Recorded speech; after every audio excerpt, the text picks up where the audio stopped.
Hello guys, nandito tayo ngayon sa Dumaguete City at yan, dito tayo sa Boulevard sa Dumaguete City. Ayan, yan po guys, makita din sa unahan, yan po ang Boulevard at Bagong Reclamation.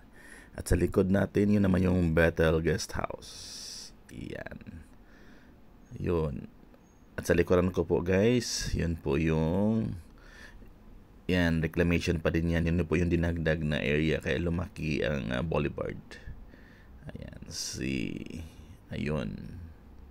Marami po mga turista dito guys. Ayun, pakita ko sa inyo ang kabuuan ng Boulevard. Okay? So stand by and take a look.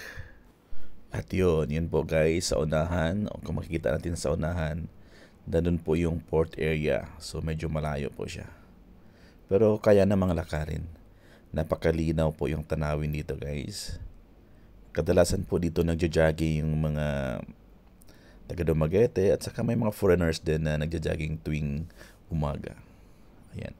Fresh, napaka-fresh po kasi yung hangin dito kaya ganun. Ayan. Medyo di ganong kainitan ngayon. It's 10 o'clock in the morning. Ayan. Medyo maalon yung dagat dito malapit sa port area guys.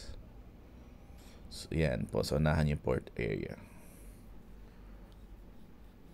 Tuloy-tuloy po yung paglalakad natin papunta sa area na yon hanggang sa medyo malapit na tayo. Yung dalampasigan natin ay medyo maalon. Ayun. Yun pong area na yan, dyan po tayo kanina. Ayan, yun pong pinuha ko sa atin kanina. Yun po yung reclamation at yung Bethel Guest House naman. Dyan tayo kanina. But then, moving forward tayo. Kasi ang ayan, 'di ba? Medyo makulimlim, guys. Pero it's 10 a.m. in the morning here. Sa gabi, maraming ilaw dito kaya medyo maganda tingnan sa gabi, guys. But nandito tayo sa tanghali kaya yan. Meron silang mga ganyan. Yan, pag may mga lights sa gabi yan, it's 2024. Ayun. Yan o. Mga ibon. Ayan. Sa gabi, ano yan guys. Makikita kasi may light. Ayun. Napaganda po ng dagat dito banda. Ayan. Pero sa unahan po bandang port area is yung maalon po siya guys. Ayun. Ayun. Yun o, yung mga yan, tuwing gabi, may ilaw yan, kaya maganda tingnan. Ayun.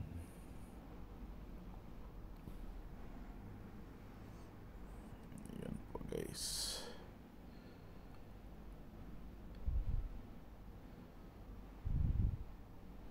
Ayun, papunta tayo doon sa unahan. Lakad-lakad lang ng konti. May mga upuan dyan din guys, para pag yung mga, yun, may boat sa unahan. Yung boat na made of wood. Maganda sa picture taking.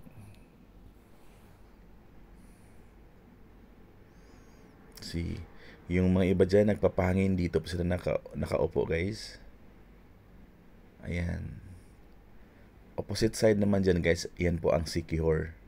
Secure na po yan. On the left side naman na din naman yung province of Cebu. So talagang magkalapit lang guys. Ayun.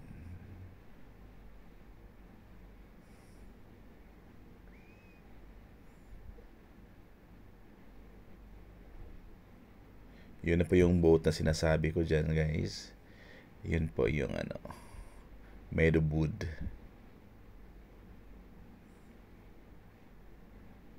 At yung seal ng Dumaguete City. Ayan.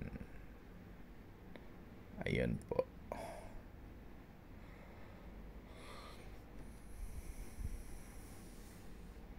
Yun po yung boat. Ayan.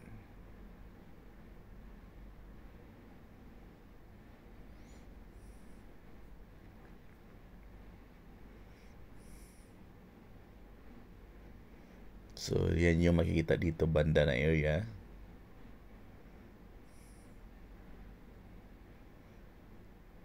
Napaka-fresh ng air. Ayan.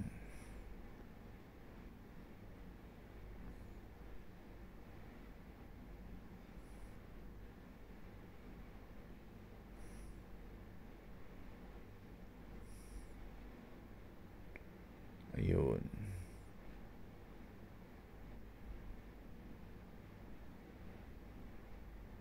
Ayun, yung makikita sa unahan guys, yung malayo, yun po yung port area na sinasabi ko. Diyan po nagdadak yung from Siquijor and from Cebu.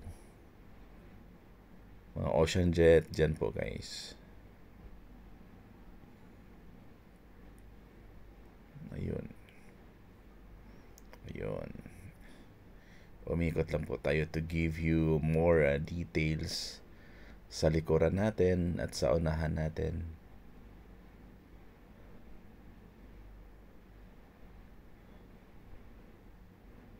Ayun. So lakad-lakad lang. So medyo magalaw yung camera natin. Ayun. Medyo mahangin din.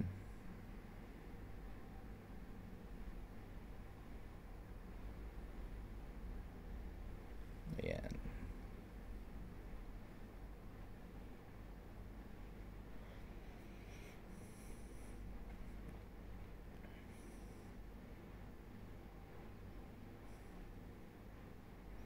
Lakad-lakad.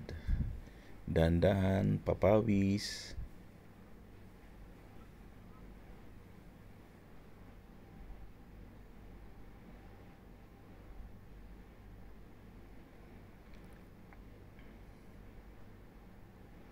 Ayan.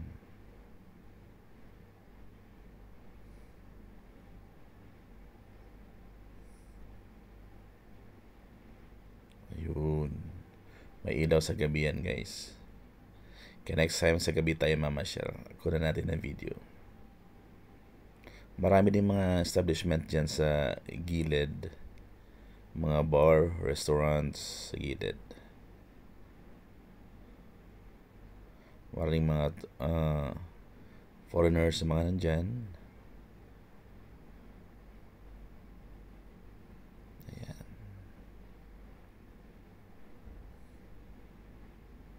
So, yun. Yun lang po guys. And thanks so much for watching. Till our next video. God bless and keep safe. Salamat po sa mga nagpa-follow and share sa aking video. Thank you so much and God bless us all.